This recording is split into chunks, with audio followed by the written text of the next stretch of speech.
Good morning. I'm Phil Rogofsky, founder and executive director of the Maryland STEM Festival. Today, we're having our fifth Blue Collar STEM conference.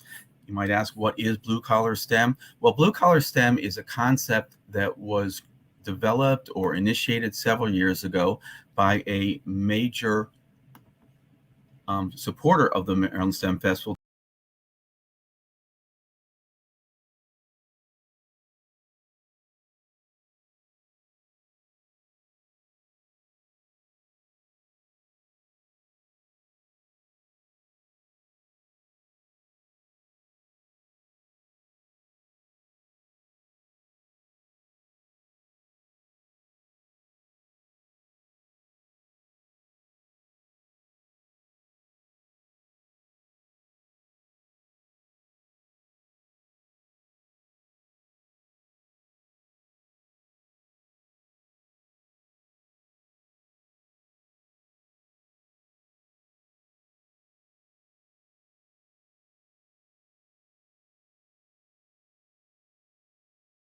We are exploring the millions of Americans who are working in jobs which are post-high school and pre-baccalaureate, who are using STEM skills in their everyday jobs. So these are folks who are welders. These are folks who are IT workers. These are folks who are health workers. These are folks who are in the oil and gas industry, okay? And that what we want to do is, one, understand the magnitude of these workers. How many are there out there? What are their skills that they have? What's the market demand? Because there's very little data in terms of the numbers of these folks. And so from our point, what we're trying to do with the Skilled Technical Workforce Task Force is to understand this third piece a little bit more, understand what the needs are, how it enables us in terms of scientific discovery and research, and what are some of the important policy implications going forward that are needed to maintain this workforce.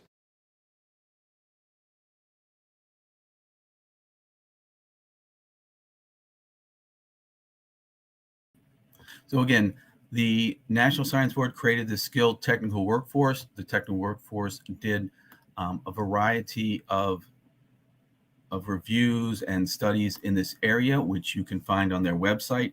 So I'd encourage you to go there and get some more information on these jobs. So today I have with me a panel of people who are involved with these jobs from a variety of positions or a variety of standpoints. And we are going to discuss with them their view on their participation, how they fill into the blue collar STEM area. So let me take this out.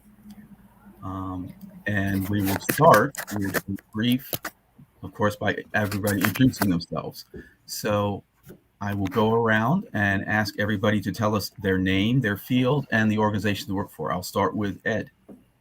Good morning, Phil. Good morning, everyone. I'm Ed Roberts. I'm with the Community College of Baltimore County, and I work within the School of Business, Technology, and Law on outreach and recruitment activities.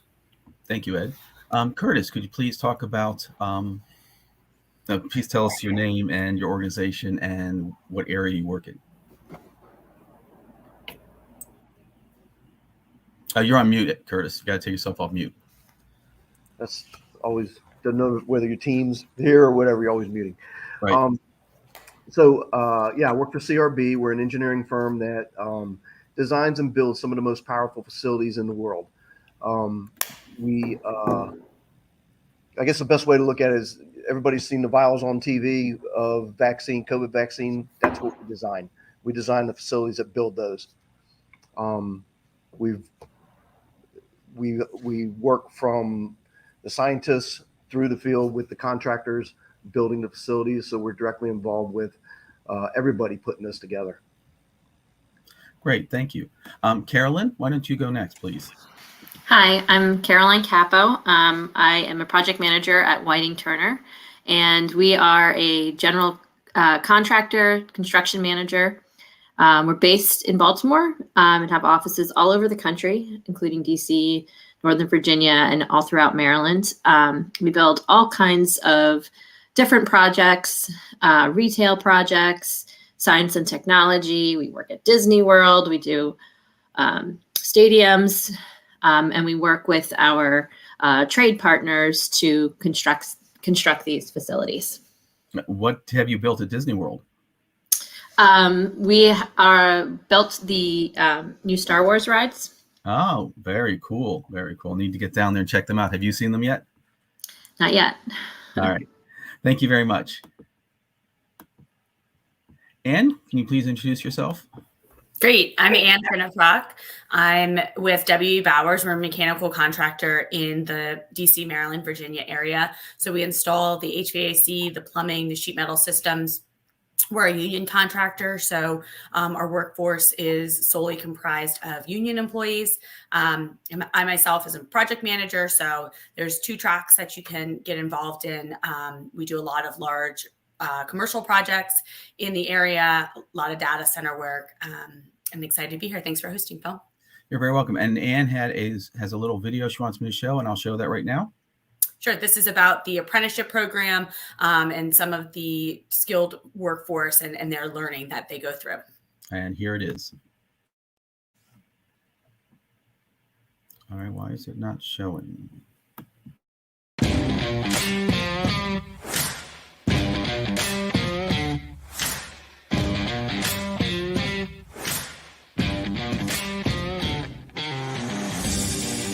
It has been said, the only way to the top is by persistence and hard work.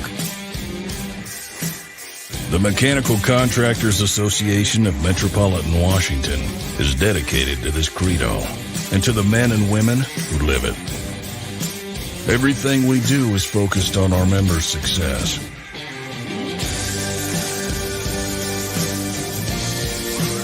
Our labor force is the best trained and highly skilled in the industry. We're persistent in our work to advance the industry's future. Our commitment to ensure that member contractors achieve growth, productivity, and financial success is unwavering.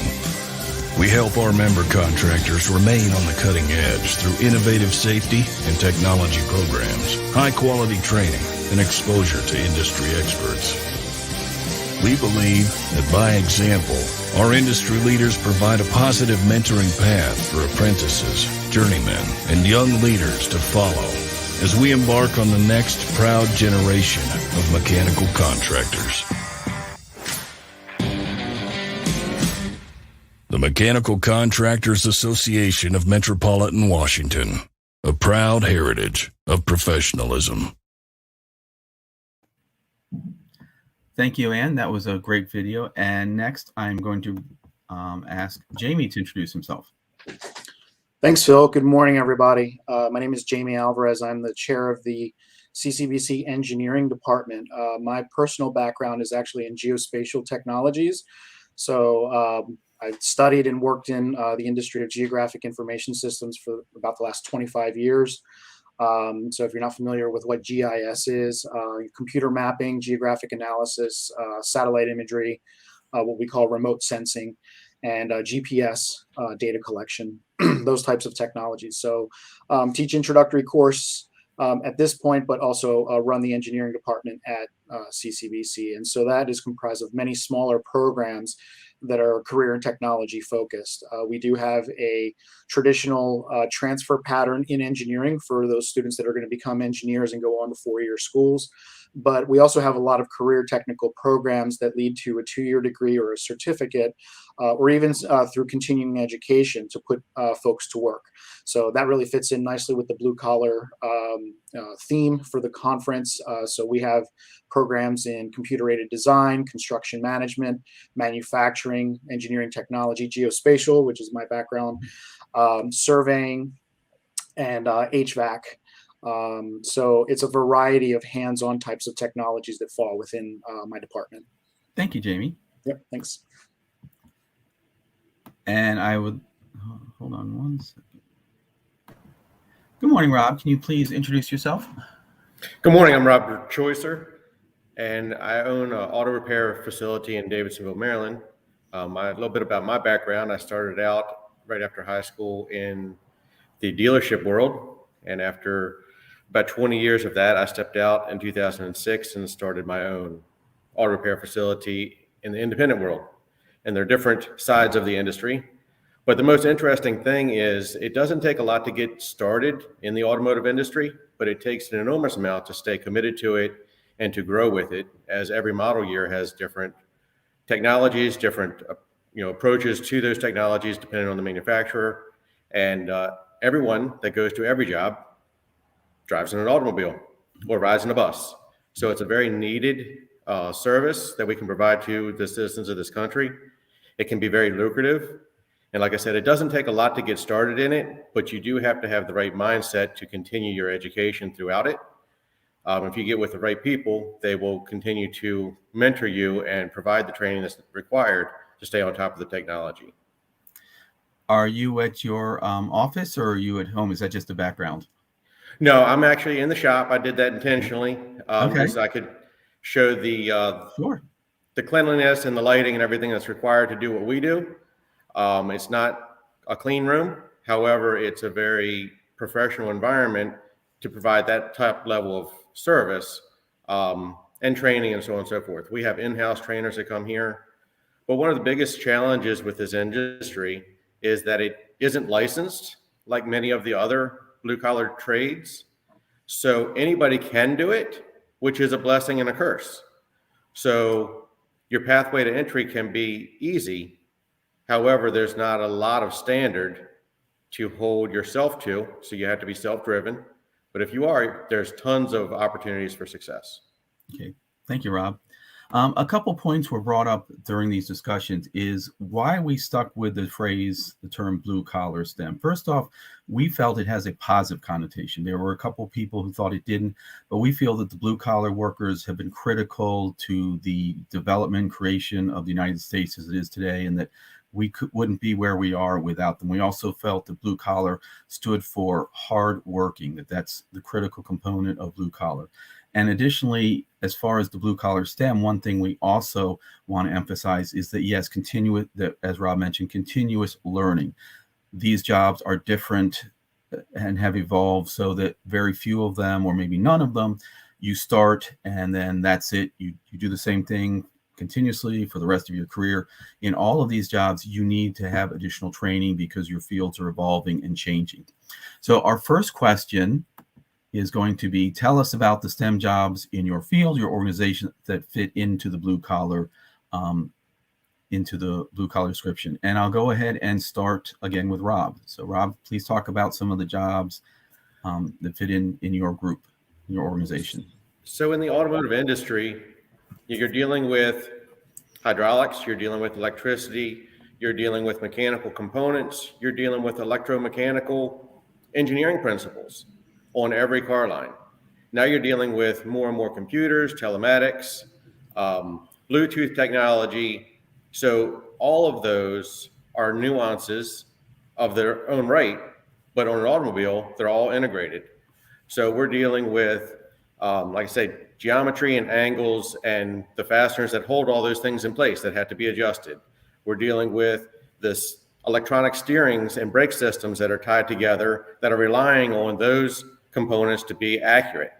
We're dealing with electronic throttles. Everything is drive-by-wire and infinitely controlled by the computers. So because of all of these complexities, it fits into this blue-collar world, but it is ever-changing, extremely dynamic, and the opportunities are completely understated. Mm-hmm. A question I'd like to ask you is, when I was growing up, you'd see ads for like transmission experts and experts in certain specific areas. How much is that still the case, and how much does auto maintenance workers have to know everything? So you don't have as much specialization anymore, and that is an evolution as cars got better. Mm-hmm. As cars got better, you didn't have as many transmission failures, you didn't have as many emissions failures.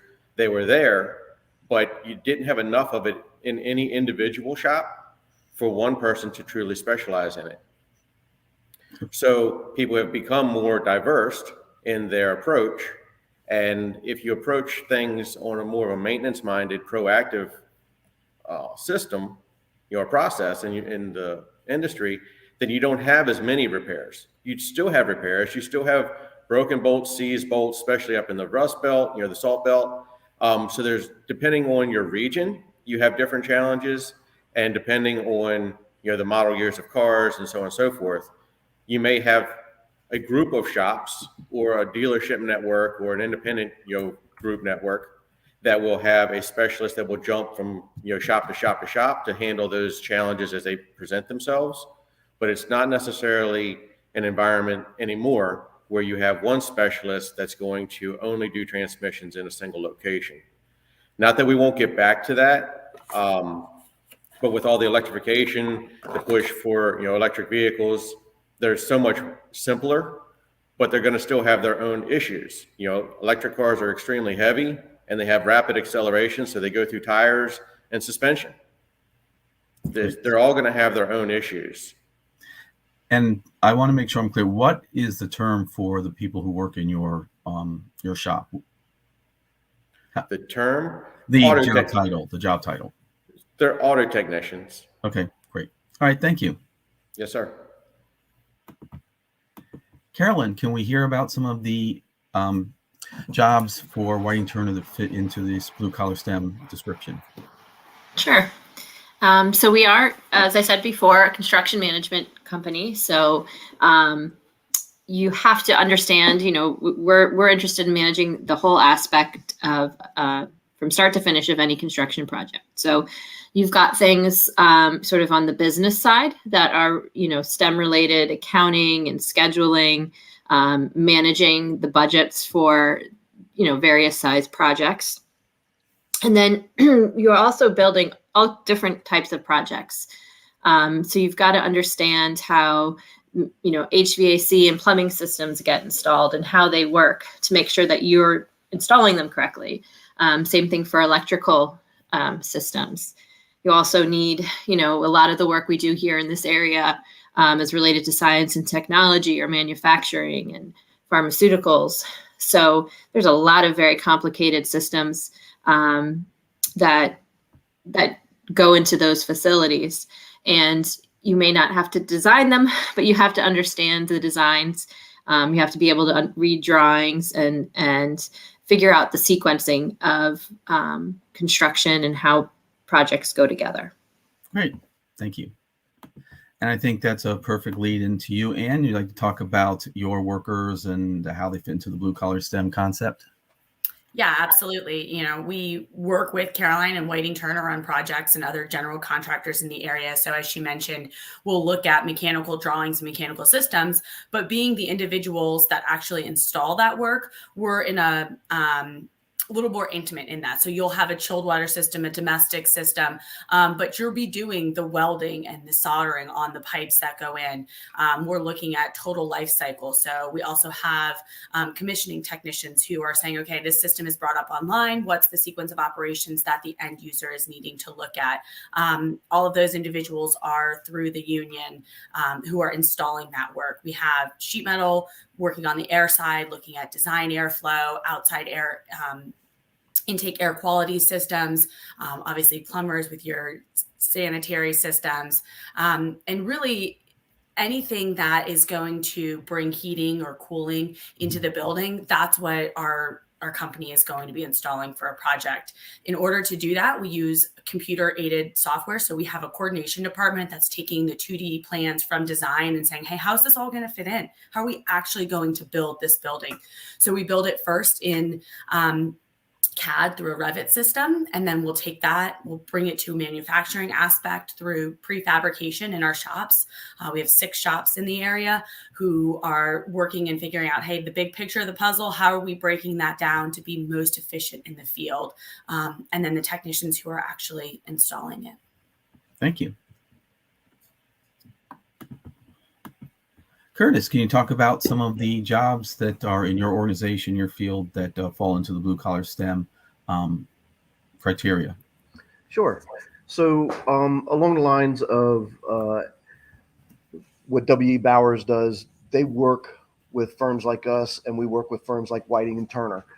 But we designed the project from the start to finish using a model program, okay, which was Revit, that Ann mentioned a minute ago.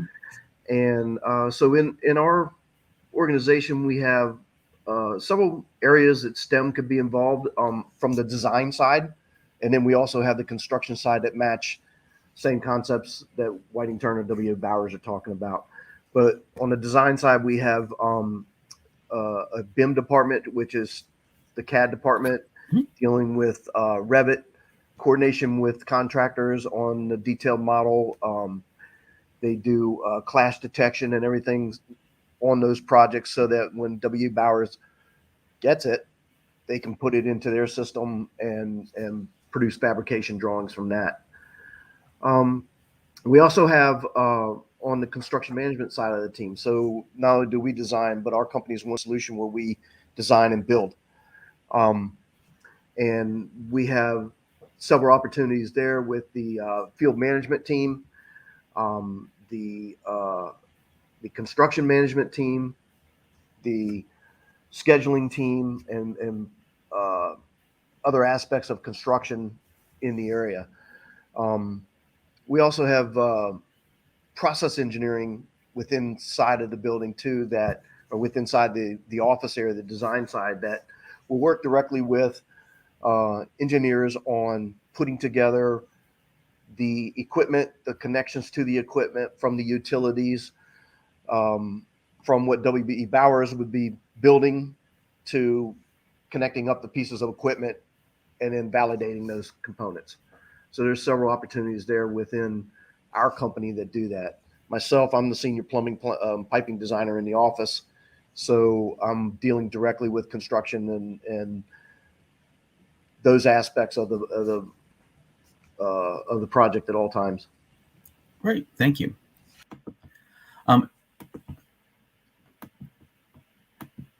Ed and Jamie, I'd like to hear about some of the type of blue collar STEM training or jobs that are trained at CBC. Jamie, oh, you're muted, Jamie. I was gonna say, Ed, you want to kick it off from a general Sure. standpoint for STEM, and then I'll talk more specifically within my engineering area. Happy to. Thanks, Jamie. Thank you, Phil. Phil, it's interesting. This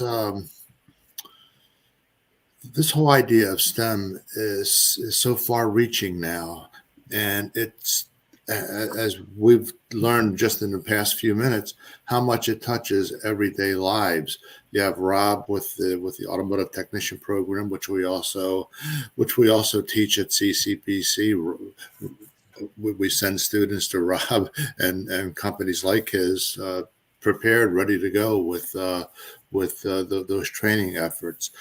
STEM is really touching healthcare these days. One of the videos that we sent on to you recently was for the nursing program. We have a nursing simulation lab, and how that's helping to train at the next generation of nursing professionals, if you will. And that also touches over into medical laboratory work. Everything is about STEM now. There's no getting around it. Everything is about STEM. We see it in aviation. We see it in cybersecurity, computer science, information technology, so many areas. And we are training our students to really jump into those fields, sending them out with the industry certifications that are required for so many different areas in the STEM professions.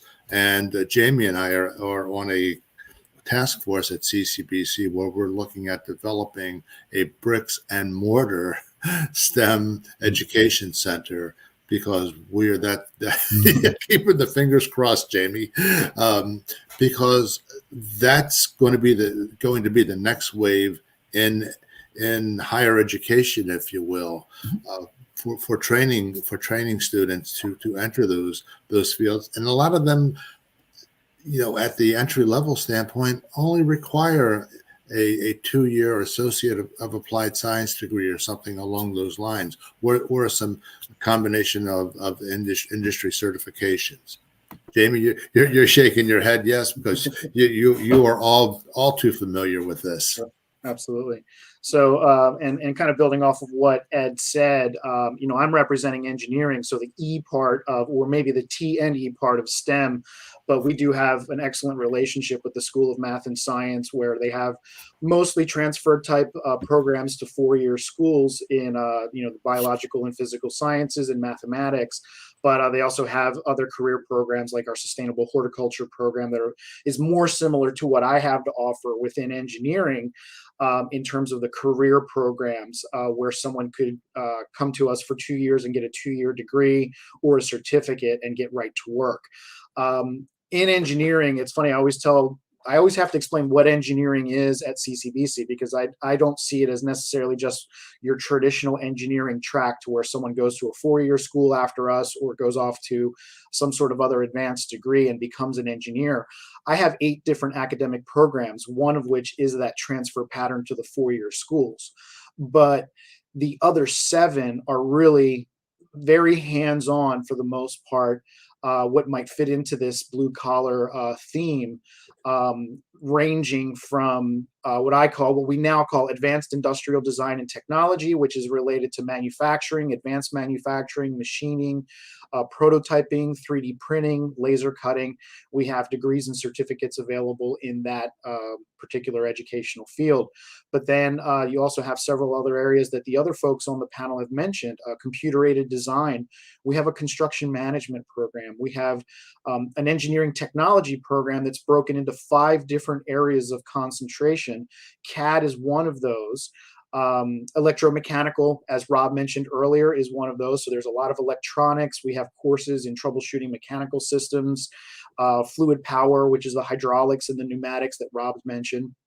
But other areas in engineering technology also include, like what my background is in geospatial technologies and computer mapping analysis, which a lot of times is used in a lot of civil engineering companies nowadays. There's usually some sort of a GIS or geospatial department within those different career areas within companies that have that. I've also got HVAC technology. Our HVAC program just recently started a new certificate where a lot of our degree and basic certificate, advanced certificate options are to train those installation and maintenance techs. But now we've got building automation systems, which starts to cross over into larger HVAC systems that are controlling a large building, large campuses, and are sort of the higher paying path in the HVAC industry, where you have to have other skills related to IT and other technologies, because you're controlling more than your local residential HVAC system. You're controlling it on a much larger scale. Related to Caroline and Whiting Turner, our survey program gets technicians ready for the field to either be in the office environment or out in the field doing surveying, using the different transits and the different technologies. Sure, you see them out there in the real world as buildings are being built or as roads are being widened or built. You have the survey crews out there using the equipment to delineate properties, to delineate different structures that are being built in our environment. So that's sort of a really quick pass at the 8 different programs that we have that really fit in nicely with the different career opportunities that we're talking about with the rest of our panelists today. And briefly, can you talk about your aviation program? I think that's fairly unique. Not a lot of community colleges have an aviation program. Yeah, Ed, you want to pick that up? Sure, thanks. It really is a fantastic program, and we cover so many different areas: flight instruction. We're getting to look at aircraft maintenance training, and also the gosh, my mind just went blank. It doesn't include air traffic controllers? Too? Air traffic controllers. Thank you. Yes. Thank you. I didn't have enough coffee today, Phil. So we're into all that entire area. Our aircraft controller program is actually accredited by the Federal Aviation Administration, and we send a lot of students over to its training program in Oklahoma City after they're finished with their associates of applied science degree program. And we're training pilots, and we're training on drone technology, and that's just ever expanding. And in our laboratory, our aviation center, we have the panoramic view of BWI and all the things that could go well, right or wrong in a single moment at an airport facility. Our students can train and learn how to deal with those situations. Okay, great, thank you. So my next question is, how do people start in these type of jobs with your company or in your field? I'll start with Curtis. Mute. Okay. So, well, take myself, for example. I have a 2-year associate's degree. I started in the field a long time ago, basically as a CAD draftsman. And this was before computers, by the way. So moved up, started designing plumbing for facilities, mostly commercial projects. And as time went along and excelled, I went up in areas of the companies that I was working in, to where now I'm now the senior plumbing and piping designer in the office for major pharmaceutical companies around the world. So it's a path that can be taken. It's a lot of work, yes, but there are several ways to enter in the field, and the BIM CAD world is one that is really sought after and looked at in this company. The modeling aspect of everything that we do now is so coordinated. Change orders go way down from the contractor side of things, because they're sitting in the desk right next to me, and we're doing a design assist program where they're actually designing in their fabrication program what I'm designing as the path to go with the piping and things. So it's a coordinated effort from not only CRB now, but now it's also the contractors working together in unison as a one solution company. So many opportunities in the company to enter in different areas, which would include like the BIM, which would include scheduling and these other ones that we had talked about earlier. And then from there, you can move up through training within the company. And Great. CRB spends a tremendous amount of money training and doing professional development for individuals in the company. Okay, great, thank you. Hold on a second. Anne, can you please address how people get involved or start with your organization's apprenticeships, internships right out of high school and so forth? Yeah, absolutely. So if you wanted to start right out of high school, you could apply to be a mechanical helper. So you could be on the job sites. And then from there, or just at any point, you could apply to go to an apprenticeship with one of the 3 unions that we're signatory to. So Local 5 is the plumbers union, Local 602 is the steam fitters, and Local 100 is the sheet metal workers. So you would apply to that apprenticeship. They're all 5-year apprenticeship programs. The advantage of that is you're working, so you have on-site job experience as you're working through that program. Then typically 2 nights a week, you'll go to night school. So you're getting paid throughout that entire time. So that would be the field track. If you wanted to get involved in an internship, during college, if you were at like a construction management program, we have opportunities for that within our project management division. But really, as a company, if you work hard and you get involved, if you start in the trades and you want to go into project management, that's always an option. You can go through your apprenticeship and have those hands-on skills, get paid while you're working and learning. And then if you said, hey, I want to go back and I want to get some construction management, the skills and the time that you spend learning through your apprenticeship usually has accreditation with those universities. Or someone, the colleges as well. So you get in, you can start right out of high school. You're getting paid your wages right away. You get your health care benefits. You get into a pension, which is very unique in the world today. So yeah, right out of high school, any of the unions. Great, thank you. Carolyn, can you discuss this topic, how people with blue collar or STEM jobs get started with Whiting Turner. Sure.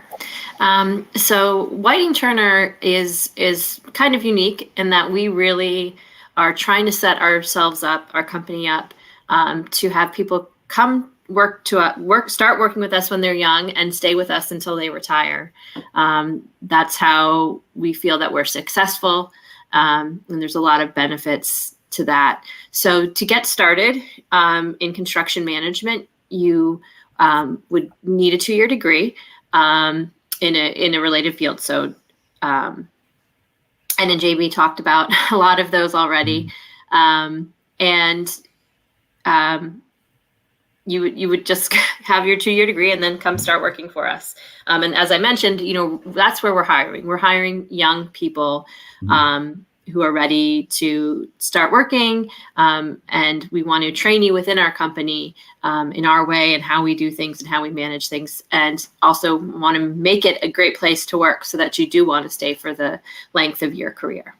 Great. Thank you. Rob, can you talk a little bit about how people would start with your shop or in other automotive tech positions? Yeah, so we actually work with CCBC and also Center of Applied Technology North and South, and work with their students. We've had a few of them come through here as apprentices. I've spoken with the state of Maryland about forming a formal apprenticeship program. One of my colleagues based in Frederick County has a really nice one, and we're going to try to mirror that. But that's not formally in place yet. But it would be a multi-year program. And like I said, with automotive, there isn't a apprentice, journeyman, mechanic, and master level of certification or licensure. We have ASE, which is Automotive Service Excellence, and those are different tiers. It's 5 levels for basic automotive, and then you can get into advanced levels for advanced engine performance and hybrid systems are the other ones that they have available right now. But you can get started in this industry with basic mechanical knowledge and a desire to learn. Those are the 2 things. You really need attention to detail. You have to be able to communicate appropriately. But if you have basic mechanical knowledge and a willingness to learn, you can get your feet wet in this industry and really excel. You had asked a question earlier about specialization. And it's so interesting, the rest of the members of the panel have talked about different facets of their industries. And in automotive, we do them all. We do the hydraulics, we do the electronics, we do the schematic reading, we do integrated controls, we do telematics. Everything is intricately designed by engineers, manufactured, and put into an environment that the owner or driver or passengers of an automobile don't know any of these systems exist. We deal with cabin balancing, with climate control. We deal with all of it, just on a much smaller, more intimate scale. And it drives down the road at 80 miles an hour, and everybody has to experience this to get back and forth to their other jobs. So when I say that the automotive industry is dynamic and you have the ability to pursue any number of these different blue collar environments, it's factual, and you can pursue any one of them or all of them and have a very successful career. But you have to want to pursue it. It isn't going to be spoon fed in this environment. It just isn't. That's not how the automotive industry works. As much as I would like to change that in the remainder of my career, it's a work in progress. Great, thank you.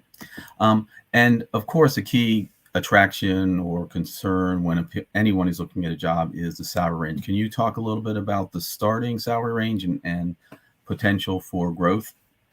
So entry level is between $15 and $18 an hour now, and you can get up to $150,000 or $200,000 a year working automobiles in a modern environment. Yeah, I'm sure that's quite a surprise to some people. I'm quite certain that it is. You have to invest in yourself. I mean, you have multiple master's degrees to be able to work on a modern automobile with the tenure and the experience that you have to get there. There's There are very, very remarkable auto technicians out there. Most of them are specialized in at least a car brand, because the nuances based on the manufacturing principles and processes of certain car lines kind of stick with that car brand. They all have tires, they all have wiring, they all have cameras now. Some of them have LiDAR, some of them have radar, some of them have, other sensing technologies, but they're more specific to the manufacturer of that automobile.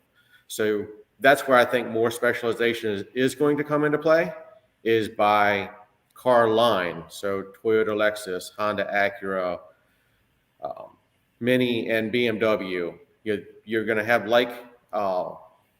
engineering principles that go into those groups of car lines. Even Asian, then you have American, then you have European. They have very close similarities and where they source their parts from for the assembly of their cars. And I think that's where you'll have more specialization as the industry continues to evolve. But not to talk about me too much, but I went to 13 schools to get through high school. Mm-hmm. I went to a community college and took a welding program, and I went into the automotive industry to pay for that welding program. Mm-hmm. I ended up sticking in the automotive industry and took every bit of training that they could possibly provide to me. I grew myself to a master technician. I have advanced level certifications.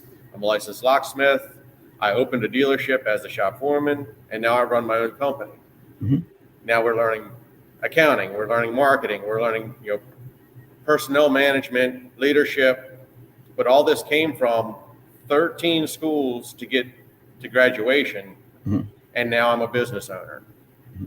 All through the STEM technology that I learned, honestly, through Honda Motor Company, where I went through all of the training they would possibly throw to me. Great. Thank you, Rob. Carolyn, we'd like to hear about the entry-level salary for people in the blue-collar jobs in your company and what their potential for growth is. Yeah, absolutely. So students who graduate with a 2-year degree, they start generally here in the DC, Baltimore area in the range of $60,000 to $65,000 a year. And that then there's also benefits, of course, that go with that: health insurance, vacation, pension. And within a few years, you're eligible for some other benefits, including, yearly profit sharing and company stocks as well. So starting there, it only goes up from there. That's the starting salary. And as you progress through your career, really it's, based on what you do, on how hard you work, the effort you put forth, how quickly you get promoted and move up and are given more responsibilities. So, certainly you're above 6 figures after not too long. Mm-hmm. And again, it just keeps going up. Okay, great. Thank you. Oops. I'm going to, as soon as I get my technology straight, I was going to go to Ann.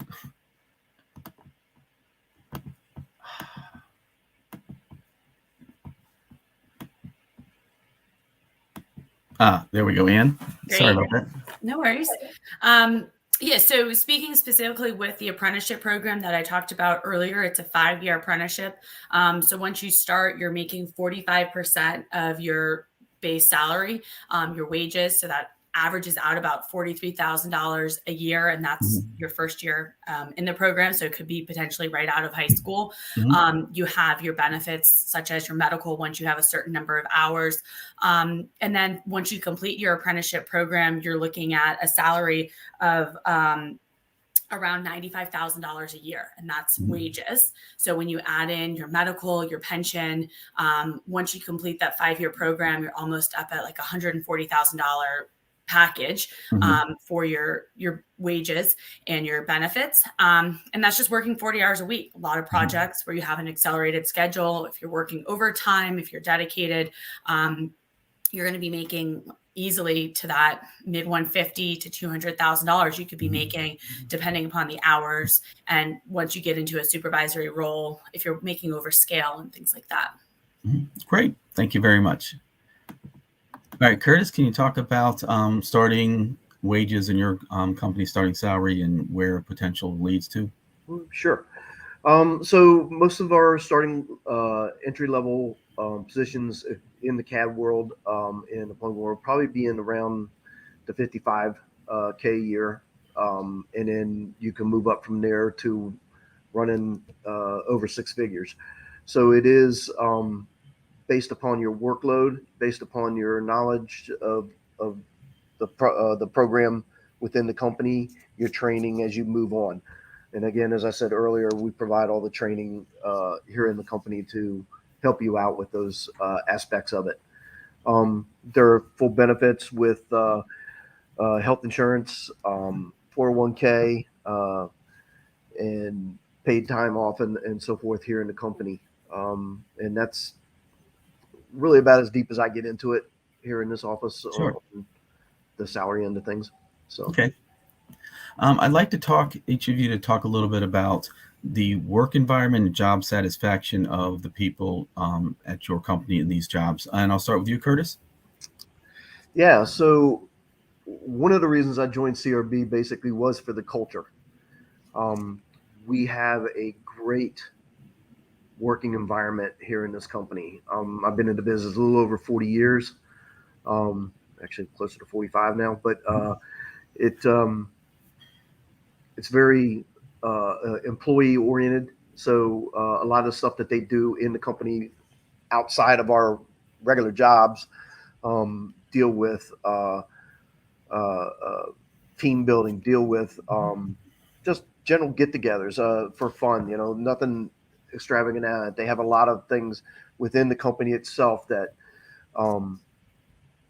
work with you here, and so there's a lot on that aspect of it.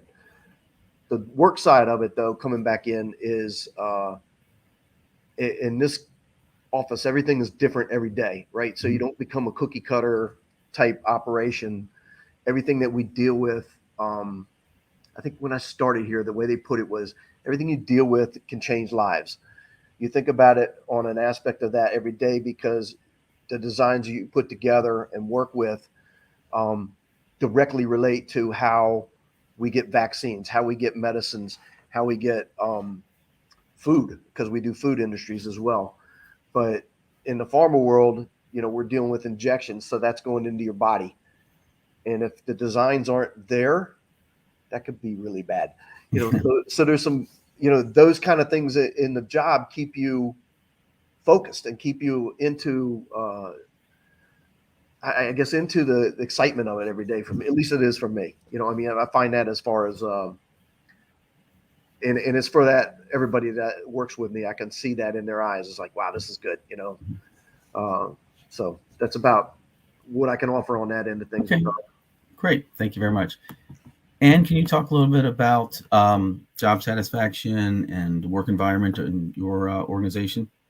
Yeah, absolutely. I think that what people like most is that you're seeing progress on a building. You're not necessarily sitting behind a desk, you're in the field, you're hands-on, you're part of the solution. And each day that you come to work, something more has been installed, and really being actively involved in the completion of a project, seeing it from dirt in the ground to a building, whether it's, a Capital One, the new Amazon headquarters. Those are really cool projects that are in our community.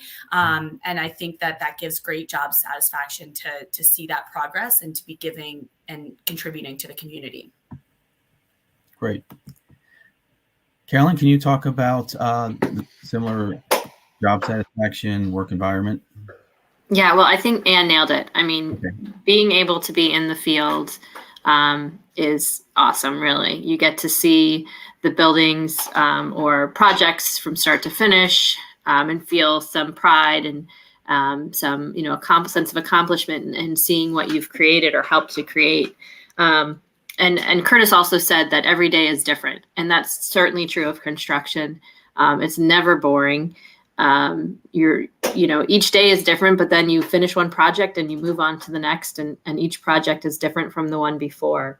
So I think that the people that I work with, they really enjoy problem solving and working in a team to solve those problems. I think that's really important and is part of, since every day is different, you've got to figure out how to solve the next obstacle that comes up. And then for me specifically, and with Whiting Turner, I really like the people I work with.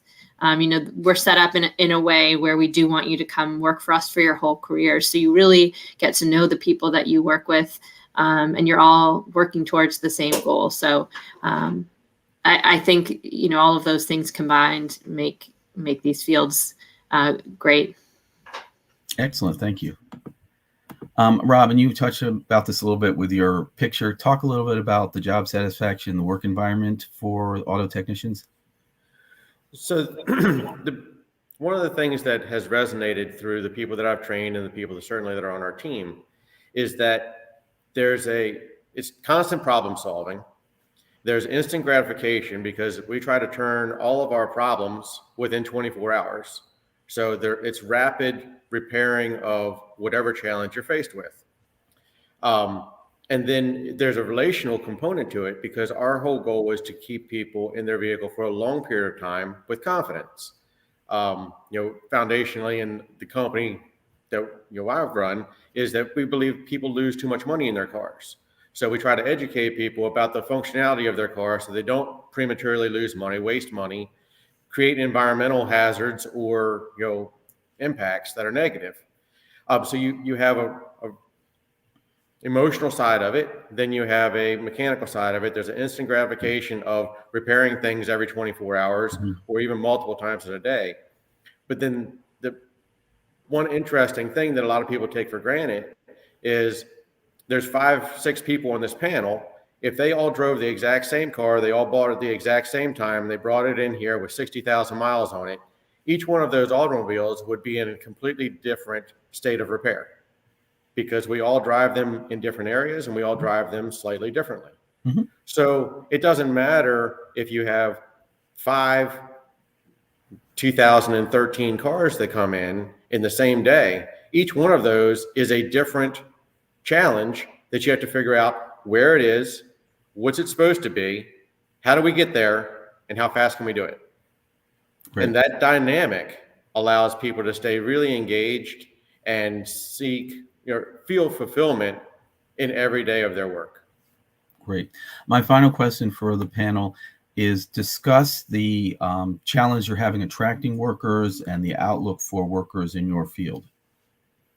And I'll start with you, Rob. So the outlook is we are definitely in need of technicians. That's nationwide and globally. People that have the skill sets that are required to work on automobiles can get a job anywhere and they can be more specialized anywhere. Mm-hmm. But in automotive, there's, you have to constantly want your advanced education. You have to invest in tools. We supply a lot of tools, but you also have to have personal tools.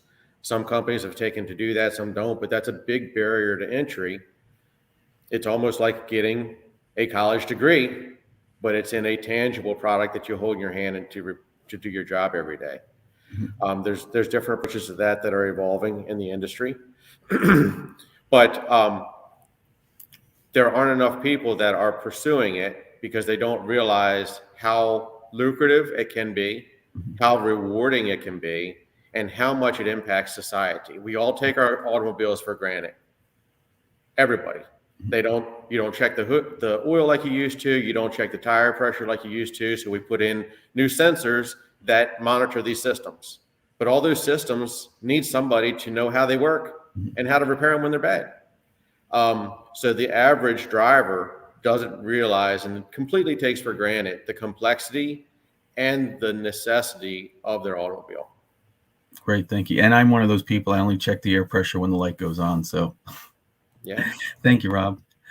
Carolyn, can you talk about your challenges attracting workers and the outlook for workers in these type of jobs at your company? Yeah, well, I think the outlook for construction is great, really. Of course, we've all been working from home for the past year and a half, but we're still building things. And I think, no matter what happens, there'll always be a need for, whether it's infrastructure or buildings or vaccine manufacturing facilities, whatever the case is. Construction is just going to be an industry that we'll always need. And for us, we're trying to keep up with the industry. We're trying to grow our company. And I know that we don't hire as many people every year as we want to keep growing at the pace we're growing, to keep up with the work we're doing. So we're always looking for people who are interested in these fields and want to jump right in and start learning and start working. So yeah, I think there's so many opportunities, and we've also, a few of us here have touched on the different opportunities within construction and design. So I think the outlook's great. Okay, thank you. Anne, can you talk about the outlook in your industry, your field? Yeah, absolutely. The outlook really is strong. I mean, we have an aging workforce, and we need to supply the future builders of America. So the unions are really looking to increase their membership, increase the apprentices and the mechanics that are going to work. Carolyn touched on it, but everyone stayed home, but we were still building. Everyone needs the cloud space. We need the data centers. I mean, the market is really thriving right now, and we need the individuals who want to start their career. And it's not just, hey, I'm going to try this out. It's a career in building, in the trades, and you create that family. And so the outlook is really encouraging and strong for anyone who is considering getting involved in the trades. Great, thank you. Curtis, can you talk a bit about the outlook in your industry, your field? Yeah, and I think the outlook in the foreseeable future, the world that I'm in with pharmaceutical and food and beverage and data center work is just growing. Ann and Caroline both tackled that with, we have an industry that's going to be there forever, it seems like. So they're, especially the buildings where they're making the product and doing the process of the work. So yeah, I mean, since COVID started, we've hired 30 people in the office. I hardly know, half of those folks. Haven't met them yet, because we're still mostly working virtually. But to that point is that there are career jobs available coming in still that we're looking to hire folks on, and we're looking for qualified folks all up and down the scale to come in. Great, thank you.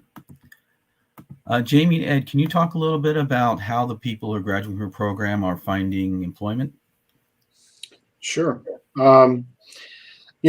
People come to the community college in a variety of ways. You have your traditional student who may have graduated from high school and coming in to try to find their way, find their path. But we also have the current workforce that's out there and coming back to retool, learn new skills, those types of things. With regard to the future outlook for these jobs in an educational context, I think what you're starting to see now and have been for some time is that the education is starting earlier and earlier. I was just at a recruiting event last week for one of our early college access programs, where we're talking to the parents and the kids of 8th graders coming into high school programs where they're going to have access to a lot of the technologies and a lot of the programs in high school and in college at the same time while they're high school age kids.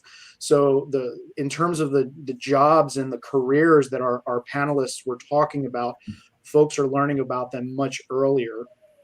And, we may have an 18, 19, 20-year-old person who already has a college degree, at least a 2-year degree or a certificate, with the technical skills to go to work for companies like our other panelists. A lot of the technical skills that I developed in a 4-year program, I didn't touch till I was a junior or senior in my undergrad. I'm teaching those same skills now to 11th and 12th graders as part of one of our early college access programs. So I think that's a trend that we're going to see in terms, the future outlook for training folks that are going into these jobs.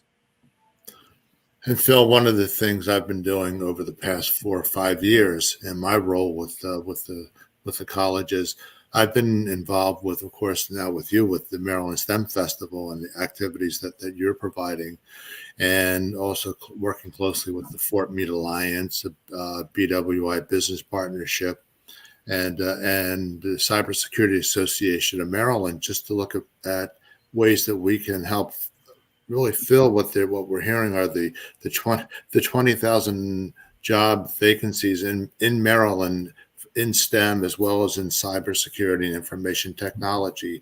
I bring employers in to talk with our students about those activities. And one last thing is just a reminder to all the students who might be viewing this and their parents today and later on, is that please turn to your community college, whether it's CCBC, because we would love to have you come there, or Anne Arundel, or any of the community colleges around the state, because those are where you can get your technical training and you become job ready, if you will, almost immediately upon graduation or completion of your program.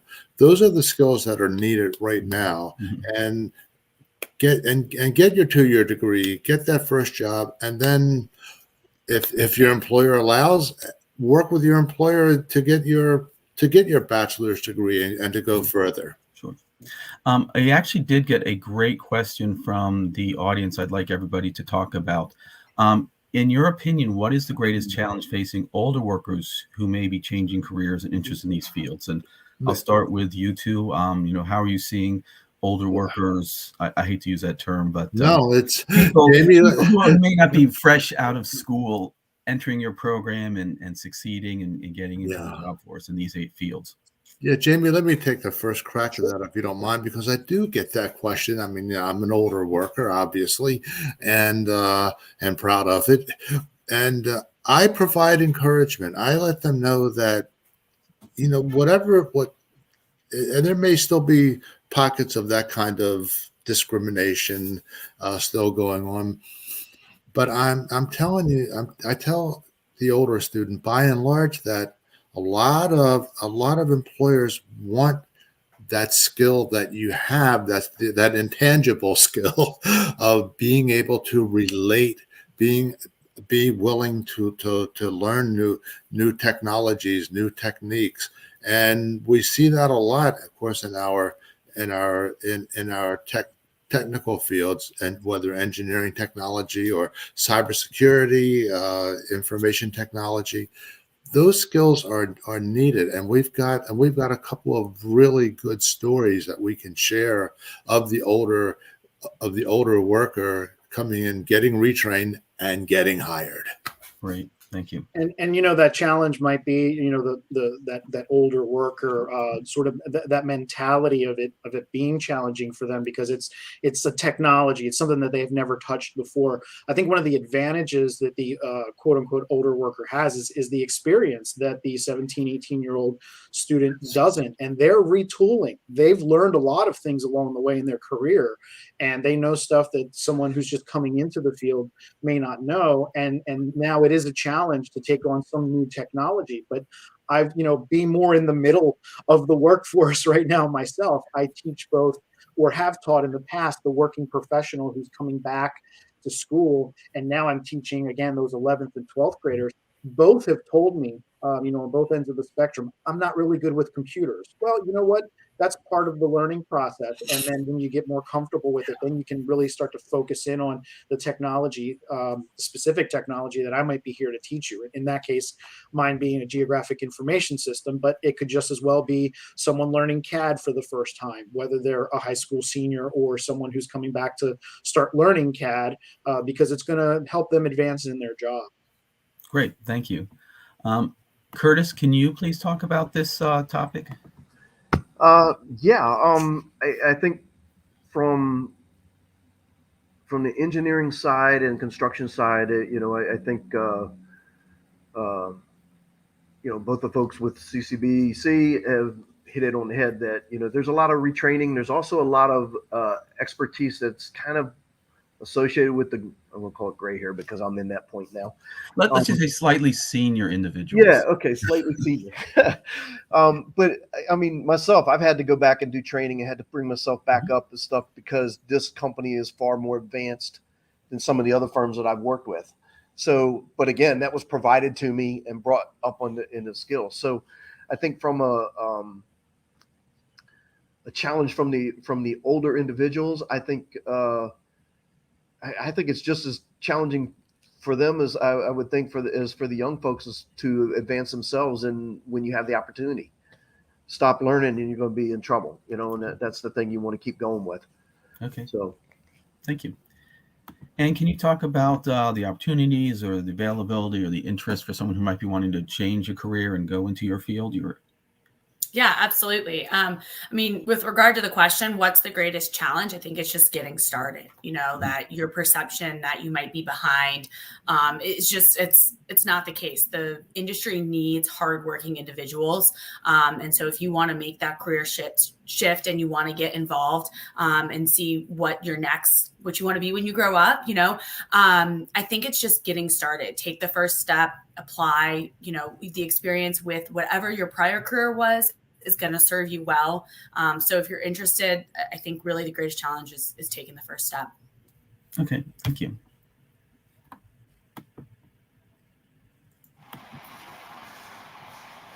Carolyn, can you address that question, please? Yeah, I think Anne made a really great point. It's about getting started. And in my opinion, too, I think part of what may be difficult about making that first step is that you may feel you're kind of going backwards, right? If you're changing careers and you're going to start sort of in an entry level position, you may feel, out of place a little bit, or you're working with a lot of younger people.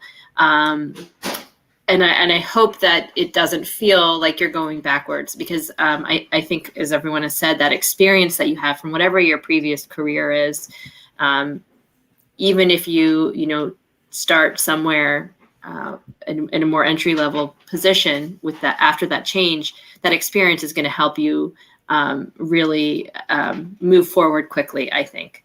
The fact that you decided to make a career change, I think, just says a lot about the kind of person you are and the effort that you want to put into your life. So, I can only think that would be a benefit moving forward, that sort of work ethic and willingness to make a change. Okay, thank you. And Rob, your comments on this question? So the greatest challenge for older individuals, I actually don't think it's necessarily a challenge at all, but you have to change your perspective on it. You have the older you are, the broader your foundation is that you're going to bring to anything or all of your tomorrows.